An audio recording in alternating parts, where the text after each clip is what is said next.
Welcome to Local Voyager Team.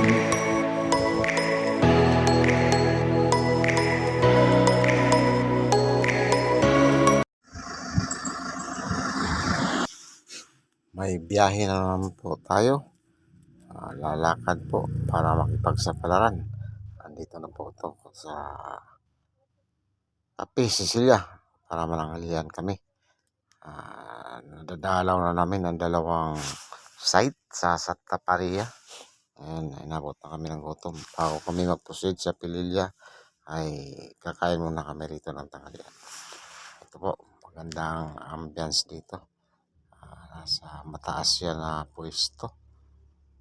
Camping site ito, ang lugar na ito. Ayan, may mga bantay sila sa pinto nila. Ayan. Ayan po yung overlooking pwesto ng restaurant ng Cafe Cecilia ng Marilaki. Tanaw yung bundok ng madilay-dilay. Ayan po, halos kami lang ang bisita dito. Kakain. Madalang ang guest nila. Karamihan na doon sa mga camping ground, sa mga kubo-kubo na ginawa. Ito, nandito na kami ngayon sa windmills ng Pililya. Ito na ngayon. Tapos namin sa windmills, tapos ito na Malaya. Isang site na dalawin. Sa kanila ay hindi sa pagka-interview ng nag-ticker taga-tipuro daw. Tumago tayo sa may resort. Swimming tayo? Sa kanila Ano? daw.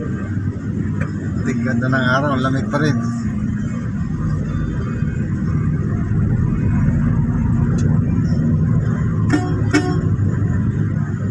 Ayaw,ode.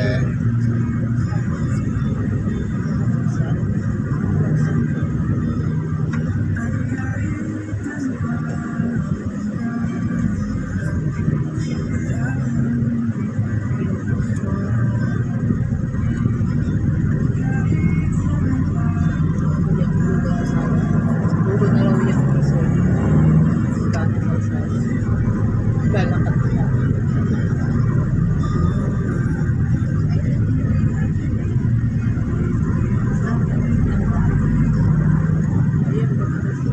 Ito. Sige. O, dito na. Ayun, nakasol.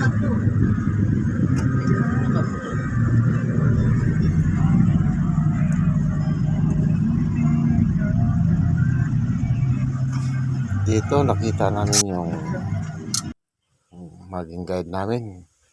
Nakasol daw ng damit. Ito pala yung caretaker at ito pumasok na kami. Dinaanan namin ng napakatinding rough road na makitid ang daan 3 meters lang ng right of way. Ayan, stairway to heaven tayo ngayon, papunta doon sa kanilang bakasyon ng bahay na gawa sa alagaan ng kawayan. kuya, siyang caretaker, bakasyonan. Ayan po, nilibot. Ano pangalan po niyo, kuya? Bernard. Siya po ang area na to. Saan ang daan nito pakyat? Ayan, yung aso. Doon tayo lumusot para Huwag nga nyo umaya. Nananakmal ito. Inikot namin. May kapatagan pa dito sa ibabaw. Maraming Boundary. tanim na saging. Puno ng Tapos pababa na yan. niyog.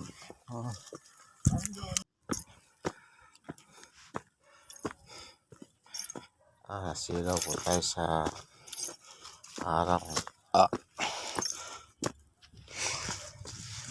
Nakalabas tayo sa mga lilim ng puno. May patag dito sa ibabaw. Punong mangga.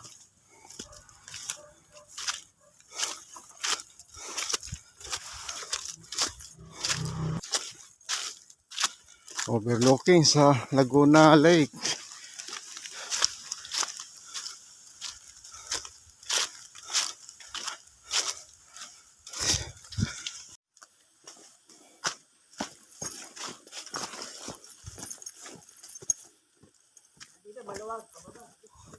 Ito, nandito yung kaluwag, maluwag, patag.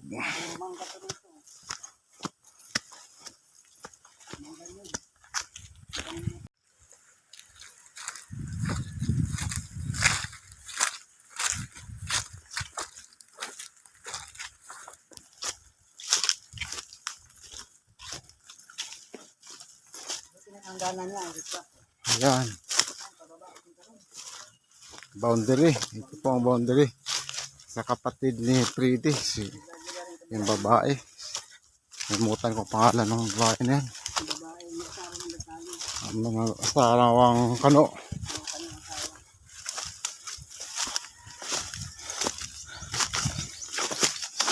Ano yun sa Mandaluyong yan nakatira eh.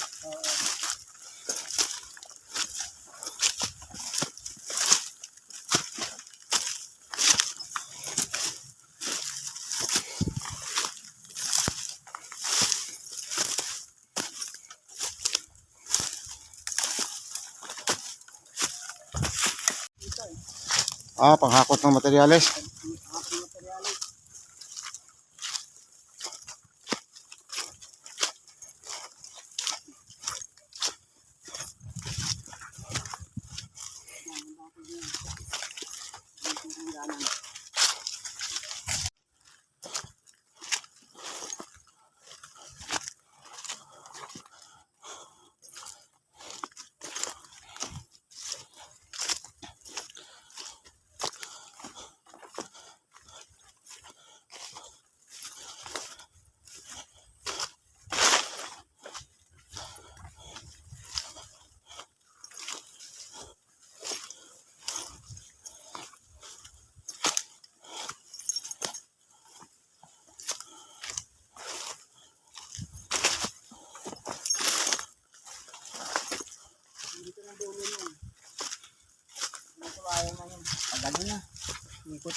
Sige.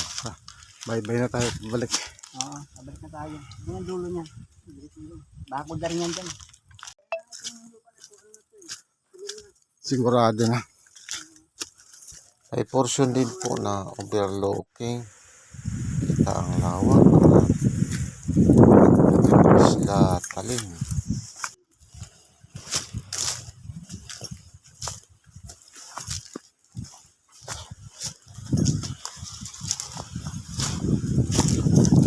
At dito po nagtatapos ang ating pag-ikot sa nasabing site.